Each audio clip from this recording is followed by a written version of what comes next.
Let's continue working on our Pong game in Greenfoot. So far, we have actors that move and stay on the screen.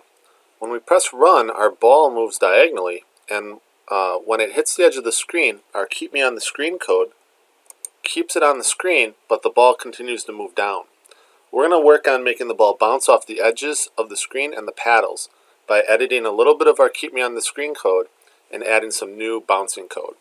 Before we do that, let's take a look at how Pong is supposed to work.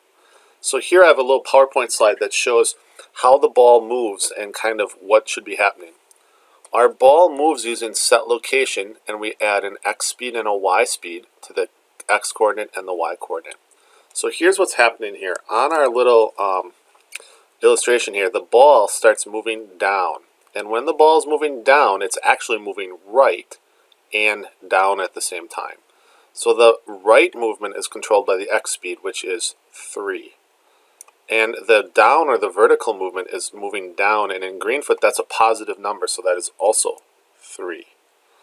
Now when the ball gets to the edge of the screen here, it bounces off the edge of the screen and it starts moving up. But if you break it down into X speed and Y speed, the X speed is still the same. The ball is still moving to the right, so that's a 3. What changes is that the Y speed changes, where the ball starts moving up vertically. So right there, when the ball starts moving up vertically, its speed is a -3. So what we need to do is figure out in the code some sort of math that will help us change the Y speed from 3 to -3. So if we come down here and we say our Y speed has to equal a -3, if it starts out as a 3, what we need to do is multiply by a -1. So now as we continue on, when our ball hits our paddle, it still moves up. See how the arrow for the vertical is still moving up? So our Y speed is still -3. But when the ball hits the paddle, it changes directions. It starts moving left instead of right. So to make it move left, it probably needs a speed of -3. So again, the only speed that's changing when it hits the paddle is the X speed. So we need a way of changing the 3 of the X speed that it is into a -3 when it hits the paddle. So again, we can do that by multiplying the X speed by -1. And then just one more quick example. So now our ball is moving up here, and when it hits the top of the screen, the vertical speed changes. So now the ball starts moving down. That means that it would have to have a positive Y speed.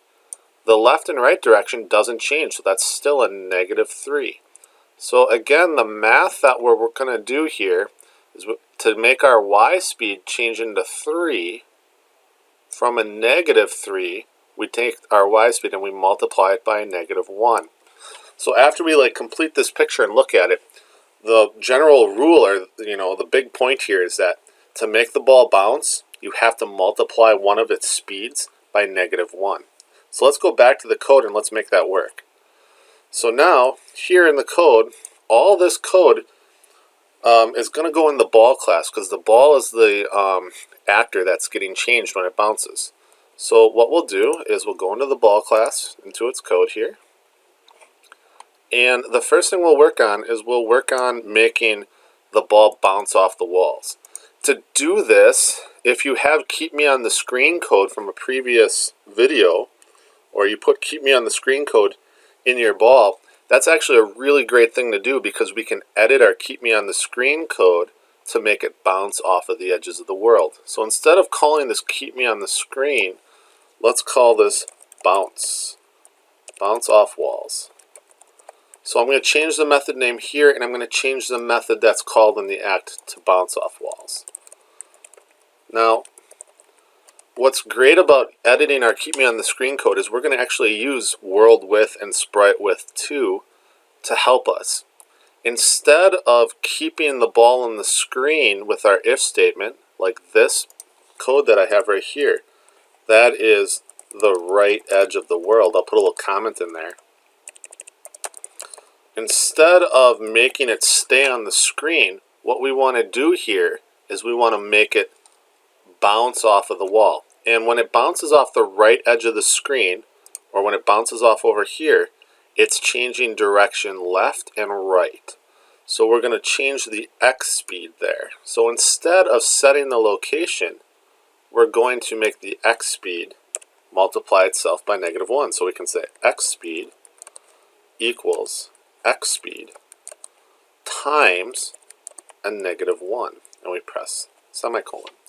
And now what we have here is we have right edge of the world code that will make the ball bounce off of that edge of the paddle, or edge of the world. So when I press run, the ball bounces off the edge of the world. Now, I don't have any code for the bottom here at all, and I don't have any code for the left side of the world, so when it keeps going to the left, it's just going to get stuck in there. I'm going to let you take care of the left side of the world, and now let's take care of the ball bouncing off of the paddle. So now when the ball bounces off the paddle, you need to see, like, the ball comes down here. If it bounces off the paddle, it needs to bounce and go this way, or it needs to change its vertical speed, which is taken care of by the y speed. So again, we're just going to put the code in the ball class, and we'll make a new method here. So we'll say public void bounce off paddles. And what we'll do here is we'll use just some regular collision code to make the ball bounce. So we'll say actor paddles equals get one intersecting object. And then the class that we can use here is we could do two things.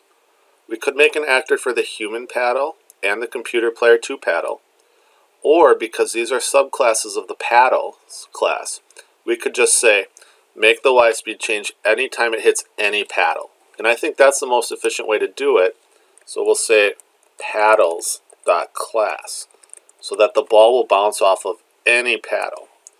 And so when we make the actor, we now need an if statement. So it says if paddles are not null, okay, which means it's not hitting it, which really means it is hitting it. We're going to put some curly braces in here, and now we can multiply the y speed by a -1. So we can say y speed equals y speed times a -1 and put a semicolon in there. Now again, this is a separate method, so we want to do this all the time, so we're going to put it in the act method. We're going to say bounce off paddles. And now, if I didn't have any typos and I press compile, everything should be good. And when I press run, if the ball hits the paddle, it should change direction in the vertically, or in the y direction. So it bounces off the wall, bounces off the paddles, and now over here on this edge, you're going to have to figure out the code for that side. It's not going to bounce. You're going to have to add that. And that's how you make the ball bounce off of the walls and the paddles.